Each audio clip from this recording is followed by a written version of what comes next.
5월 25일 법률방송 로투데이 시작하겠습니다. 자동차가 알아서 운전을 해주는 자율주행차, 신기술이 집약된 미래 먹거리로 주목받는 분야인데요. 현재는 완전 자율주행 초기 단계라고 할 수 있는 이른바 ADAS 기능이 탑재된 일종의 반자율주행차 시장 선점을 두고 세계 유수의 완성차 메이커들이 각축전을 벌이고 있습니다. 그런데 우리나라에서 안전의 대명사라고 하는 볼보 반자율주행차 소유주가 급발진으로 추정되는 사고를 당해 법정 다툼을 예고하고 있습니다. 볼보 코리아 측은 운전자 과실도 배제할 수 없는 만큼 명확한 조서가 필요하다는 원론적인 입장을 밝히며 국내 최대 로펌 김현장을 선임해 대응하고 있습니다. 법률방송은 오늘부터 6차례에 걸쳐 이번 사안과 관련된 내용을 집중 보도해 드리겠습니다. 먼저 사고 당시 영상부터 보시겠습니다. 장한지 기자입니다. 지난해 10월 29일 오전 10시 43분쯤 경기도 판교의 한 아파트 앞 이면도로 흰색 볼보 차량 한 대가 정차되어 있습니다. 올해 50살인 가정주부 전지혜 씨가 차 뒷좌석에 세탁소에서 찾은 세탁물을 싣고 자신은 운전석에 올라타 시동을 겁니다. 11시를 알려드립니다. 과일 사는 걸 깜빡한 전지혜 씨는 시동이 걸려있는 상태에서 차에서 내려 과일 가게로 향합니다. 몇 분 뒤 과일을 사가지고 돌아온 전지혜 씨가 정차된 차에서 사촌 오빠와 통화를 합니다. 여보세요? 난데. 팩스 들어갔어요? 24일자 56만 1,400대 영수증 2개가 들어왔고. 평범한 대화가 이어지는 가운데 전지혜 씨가 갑자기 하고 놀라는 소리를 냅니다. 26일자 10만 원대 영수증이 있을 텐데 10만 원대 영수증이 안 들어왔네? 10만 원짜리 영수증이 안 들어왔다고? 왜 안 들어갔을까? 외마디 놀람과 함께 차가 갑자기 쏜살처럼 튀어나갑니다. 잠깐만. 어머, 잠깐만. 잠깐만. 횡단보도에서도 속도를 줄이지 못하고 차는 굉음과 함께 엄청난 속도로 질주하고 주변 차량들은 놀라 클렉션을 울려댑니다. 잠깐만. 사태를 생각할 겨를도 없이 차는 1, 2차선을 왔다 갔다 하며 3개의 사거리를 순식간에 지나치고 전 씨는 단말마와 같은 외마디 비명을 지릅니다. 이거 안 돼. 차는 결국 판교 청소년 수련관 국기 개양대를 정면으로 들이받고서야 겨우 멈춰섰습니다. 바로 이곳이 급발진 사고 발생 시작 지점입니다. CCTV 영상에서 보였던 것처럼 전 씨가 잠깐 들렸던 세탁소와 과일 가게도 보이고 있습니다. 곳곳에 시속 30km를 준수해야 한다는 어린이 보호구역 표지판도 설치되어 있는데요. 전 씨는 이곳에서부터 시속 30km가 아닌 약 500m가량을 시속 120km로 질주한 것으로 보입니다. 도로 여건 등을 감안하면 선뜻 이해할 수 없는 엄청난 속도입니다. 차량 급발진 장면을 목격한 과일 가게 주인은 차가 붕 떠서 달렸다고 당시 상황을 기억합니다. 평소 같은 사람은 운전하면 그냥 서서히 가잖아요. 근데 서로도 열한스럽고 그래가지고 운전을 왜 저렇게 하지 하고 되게 열심히 바라본 거예요. 그래서 저기 방지턱에서 한번 부흥 한번 뜨더라고. 방지턱에서 그냥 한번 부흥 한번 열한스럽게 한번 뜨고 그리고 사거리로 그냥 직진해서 나가버린 거고. 운전 되게 이상하게 한다 정도로 생각했는데 사고 소식을 들은 건 그 뒤의 일입니다. 이제 열심히 보다가 좀 이상해가지고 여기 세탁소 친구한테 아니 운전도 이상하게 한다고 우리 이렇게 갔다고 이제 그 과정을 이야기를 했고 근데 나중에 이제 그 아저씨가 오셔가지고 사고 났다고 그 이야기는 들었어요. 급발진을 해가지고 사고 났다는 이야기. 실제 판교 맘카페 등 온라인에는 급발진으로 추정되는 당시 사고에 대한 주민들의 목격담이 이어지고 있습니다. A 주민은 아침에 매장 나가려고 준비하고 있는데 마치 고층에서 큰 무언가가 내리꽂는 듯한 엄청난 굉음이 났다며 이 동네 아시는 분들은 아시겠지만 이 길이 속력을 낼 수 있는 길이 아니다라고 적었습니다. 또 다른 목격자 B 주민은 볼보 카페에서 급발진이냐 아니냐 의견이 분분한 것 같던데 제가 본 바로는 정말 브레이크랑 헷갈려서 잘못 밟는 정도의 속도가 아니었다고 적었습니다. 사고를 당한 전지혜 씨는 운전 경력 23년의 베테랑 운전자입니다. 법률방송 장한지입니다. 네, 볼보 급출발 질주 사고. 앞서 사고 당시 영상을 봤는데 장한지 기자가 스튜디오에 나와 있습니다. 장 기자에게 급발진으로 추정된다고 하는데 전지혜 씨 운전자 과실일 가능성은 혹시 없나요? 네, 브레이크와 엑셀을 착각한 운전자 과실로 보기에는 네. 이해하기 어려운 대목들이 좀 있습니다. 네. 앞서 전해드린 대로 네. 전지혜 씨는 네. 운전 경력 23년의 베테랑 운전자입니다. 네. 설사 엑셀을 잘못 밟아서 첫 출발을 했다고 하더라도 네. 이후 속도를 줄이거나 이제 네. 멈추지 않았는데요. 네. 리포트 보신 대로 제한 속도 시속 30km 구간을 네. 120km로 내달린 자체가 네. 일반 상식이나 사회 통념상 좀 이해하기 어려운 부분입니다. 네. 전 씨는 과속방지턱을 거의 날듯이 통과하고요. 네. 3개의 사거리를 그냥 쏜살같이 통과하고 네. 국기 개양대 건조물을 그냥 정면으로 들이받았습니다. 네. 차량 안에서 전 씨가 계속 괴성에 가까운 비명을 지른 것도 그렇고 네. 설령 엑셀을 잘못 밟았다고 하더라도 네. 발만 떼면은 될 일인데 네. 이제 그렇지 않았습니다. 네. 이런 모든 정황들이 결국 차량에 네. 대한 통제권을 잃은 반증이라는 것이 정 씨 측의 주장입니다. 네. 급발진으로 추정된다. 뭐 이런 입장인 것 같은데 사고를 당한 전지혜 씨 현재 상태는 어떤가요? 네, 전지혜 씨 진단서도 확인을 해봤고 네. 또 엑스레이 사진들도 봤습니다. 네. 얼굴과 척추, 다리와 팔 등 곳곳에 네. 복합 골절을 당해서 뼈를 접합하고요. 네. 또 온몸에 나사처럼 생긴 픽스처를 수십 개를 곳곳에 박아놓은 상태입니다. 네. 피해자는 인터뷰가 어려웠고요. 네. 피해자 남편을 만나서 당시 상황 등에 대한 얘기를 들어봤습니다. 네. 리포트 이어서 보시겠습니다. 네. 전지혜 씨에 대한 아주대병원 진단서입니다. 안화골절, 전두광대뼈 상하계 복합골절, 늑골골절, 다발성 흉추골절, 다발성 요추골절, 상완골 하단 개방성 골절, 척추 몸통골절, 삼복사 골절 등 온몸의 뼈 한 뼈가 성한 곳이 없습니다. 골절 외에도 외상성 지주막하 출혈, 볼 점막의 열상, 상완의 궤양성 욕창, 선망 등도 나타났습니다. 진단서 표현에 따르면 각종 생명유지 장치를 이용한 집중치료와 4차례의 대수술을 시행한 정말 죽지 않은 게 천만다행일 정도의 중상입니다. 최소 20주간의 절대 안정 및 입원 치료가 필요하다는 것이 의사의 진단인데 사고 발생 7개월이 되어가는 지금도 고통은 계속되고 있습니다. 예전으로 돌아갈 수는 없고요.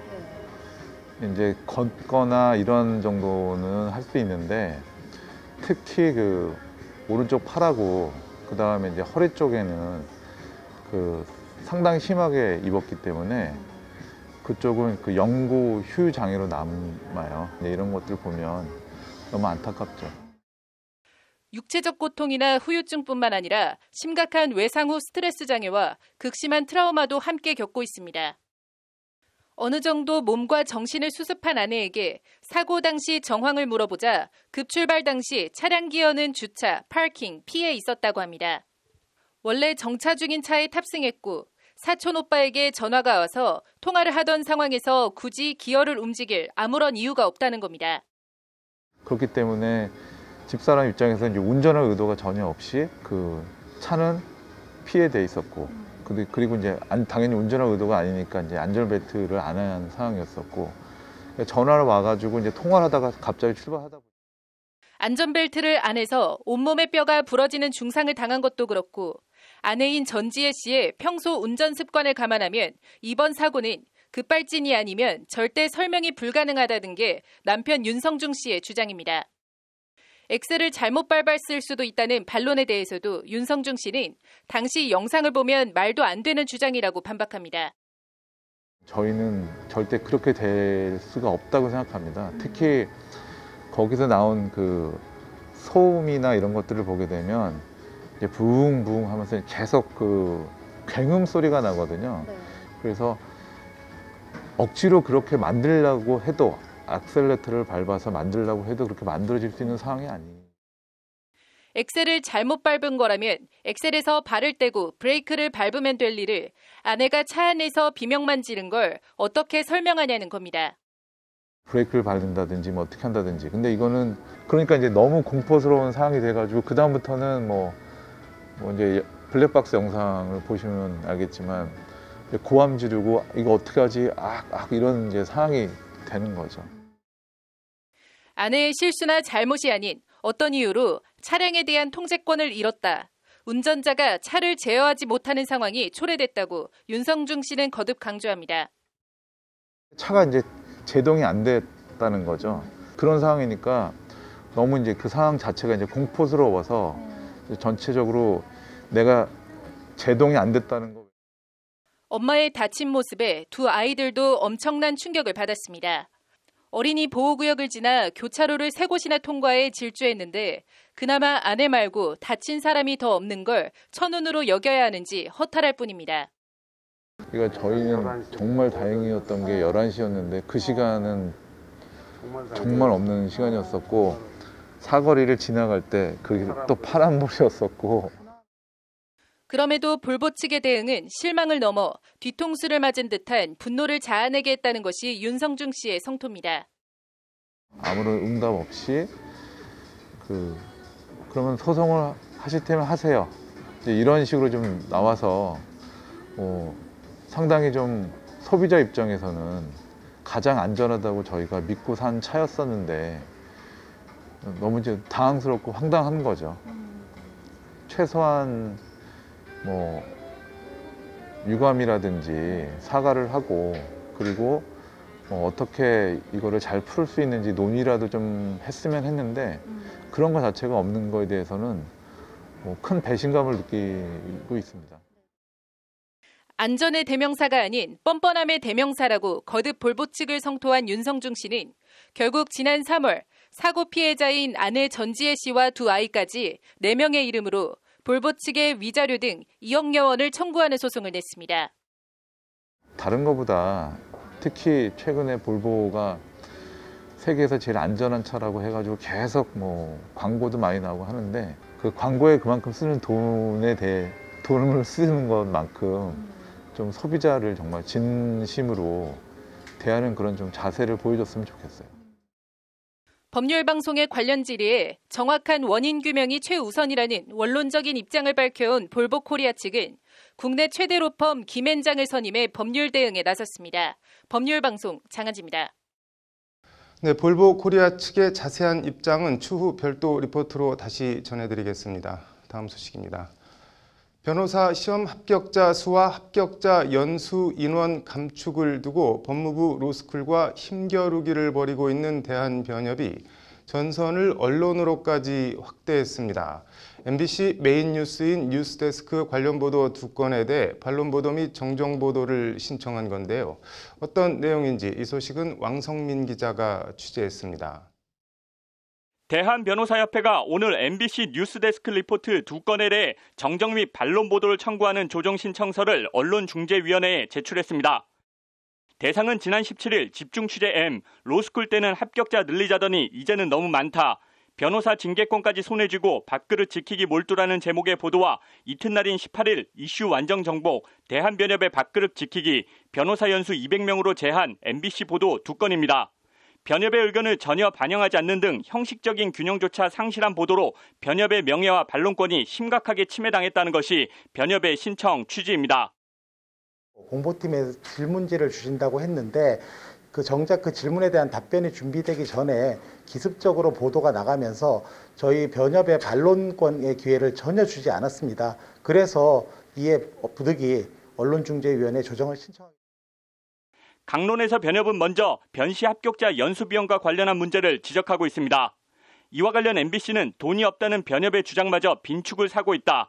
이미 합격자들에게 연수비 명목으로 110만 원씩 걷고 있다고 보도했습니다. 하지만 이는 기초적인 사실관계도 틀린 명백한 오보라는 게 변협의 반박입니다. 우선 저희 변협은 이번 신규 변호사 시험 합격자들의 연수를 위해서 비용을 현재 1억 4천 가까이 이미 지출하고 있습니다. 그런데 이 사건 기사 보도 내용을 보면 마치 합격자들이 인당 110만 원만 내는 걸로 이미 다 부담이 되고 있는데 변협이 법무부에만 책임을 미루는 것처럼 보도를 하고 있고요.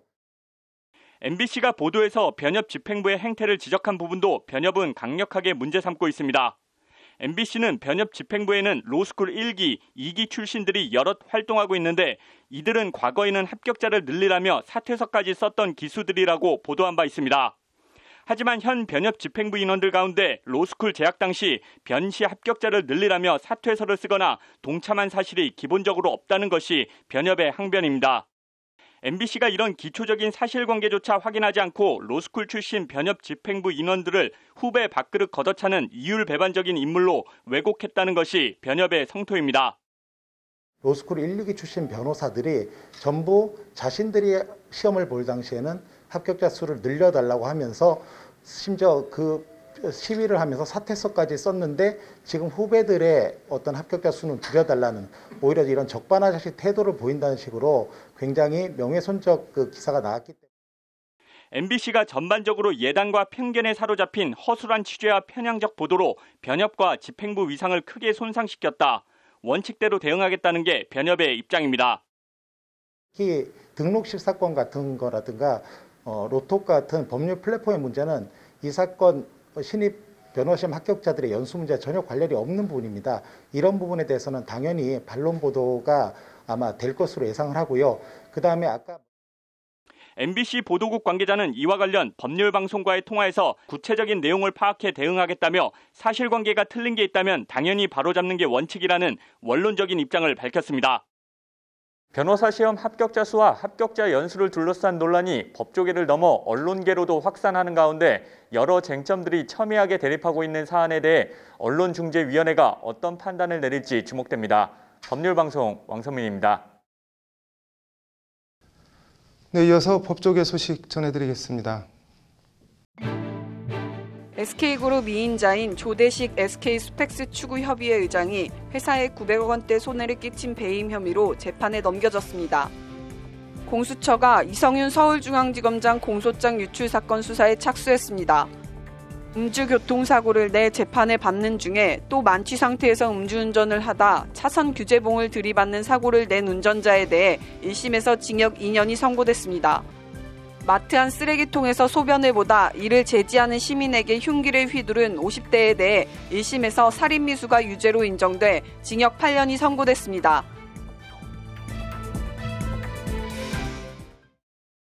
(5월 25일) 법률방송 로투데이 마치겠습니다. 시청해주셔서 감사합니다.